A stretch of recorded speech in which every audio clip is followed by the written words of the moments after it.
Gentlemen, I'm Dr. Michael Jenkins. I'm the president of Universal Peace Federation International. We welcome you to this World Summit 2020. Our summit will focus on realizing world peace and reunification of the Korean Peninsula by focusing on interdependence, mutual prosperity, and universal values. At this time, I'd like to invite our speakers to join on the stage as we prepare for our program. First, Dr. Thomas Walsh, the chairman of Universal Peace Federation International. I'd like to ask Ambassador Christopher Hill, who served as the U.S. Ambassador to Korea, Mr. James Rogers, Chairman of Rogers Holdings, His Excellency Goodluck Jonathan, who served as the President of Nigeria, His Excellency Anot Tong, who served as the President of Kiribati and also is a laureate of the Sunhawk Peace Prize. And finally, Dr.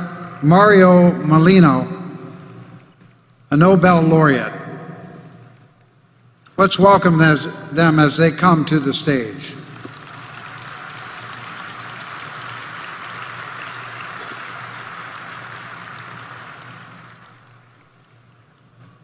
Please be seated.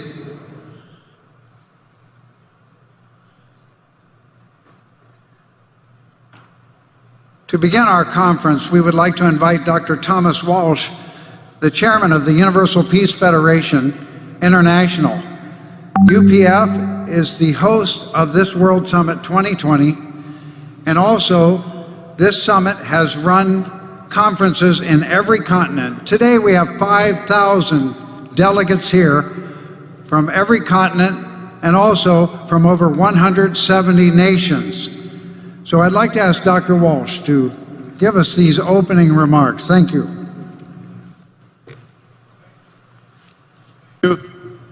Thank you, Dr. Jenkins. You know, when I came here today, I was a little nervous. I wonder, are we going to fill up this hall?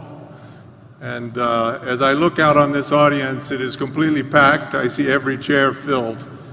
So thank you for being here.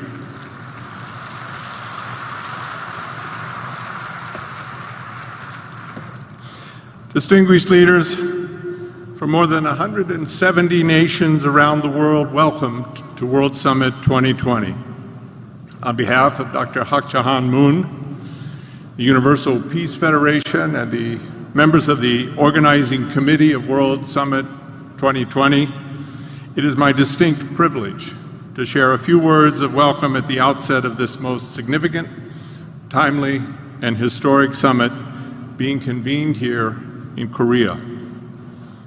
This summit stands on the foundation of a series of global and regional summits that have been convened around the world over the past several years on every continent, in Korea, in Japan, in the USA, Senegal, South Africa, Niger, Sao Tome, Cambodia, Nepal, Palau, Dominican Republic, Albania, and other venues. Dr. Hak Jahan Moon, UPF's founder and the founder of the World Summit Series, convened this summit in honor of the centenary of her husband, Reverend Sun Myung Moon, and also to honor their 60 years of marriage.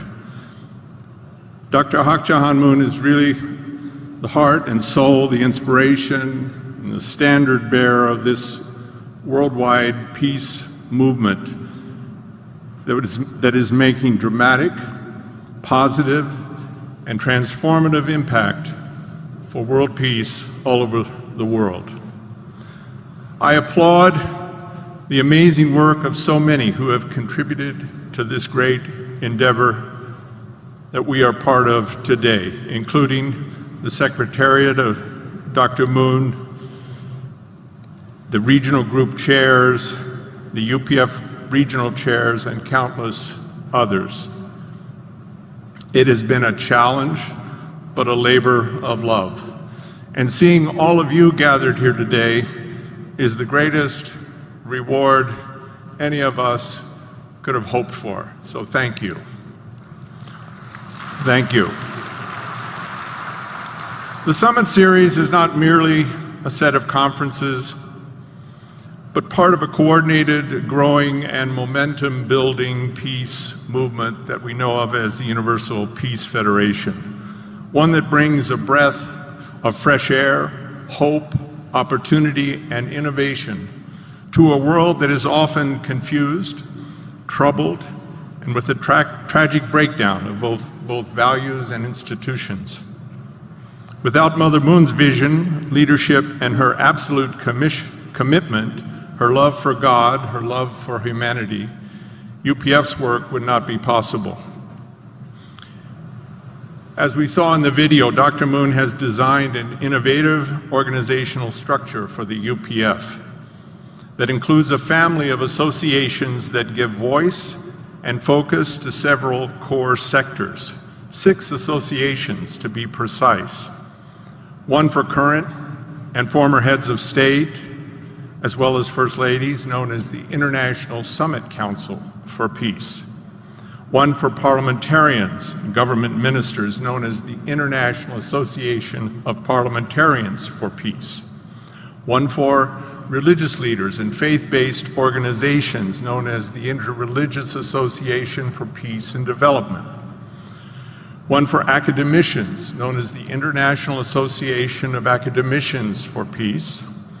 One for business leaders, the International Association for Peace and Economic Development.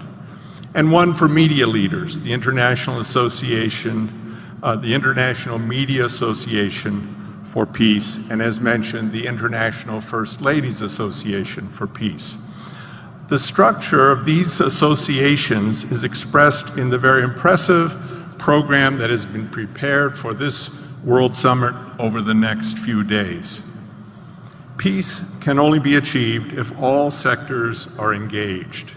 In other words, the achievement of peace requires not only the engagement of governments, for if we are to achieve peace, we must also tap into the capacities of faith-based organizations.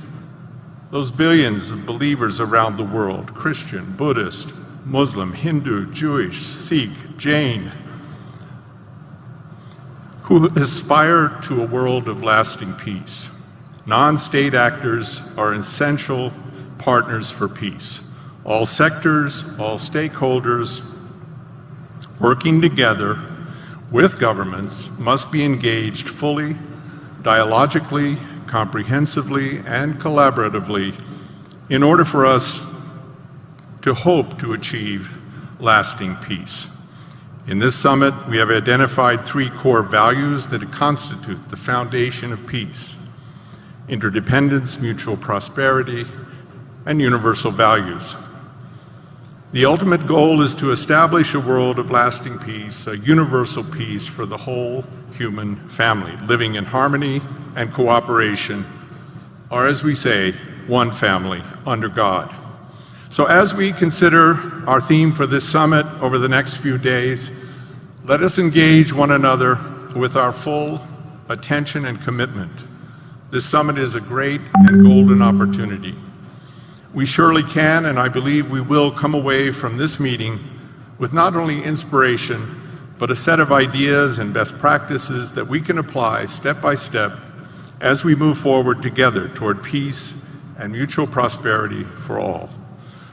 Let me conclude by saying that the work of UPF and the Summit Series has prospered throughout the world, every corner of the world.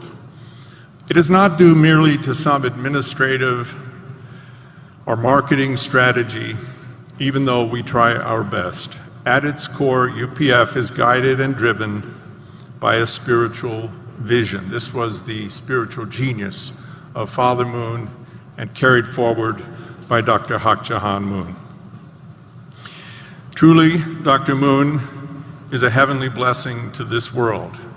We will be with her tomorrow morning at the Assembly of the International Summit Council for Peace. Thank you for your attention. Thank you for being here, your participation in this World Summit. Thank you. Thank you, Dr. Thomas Walsh.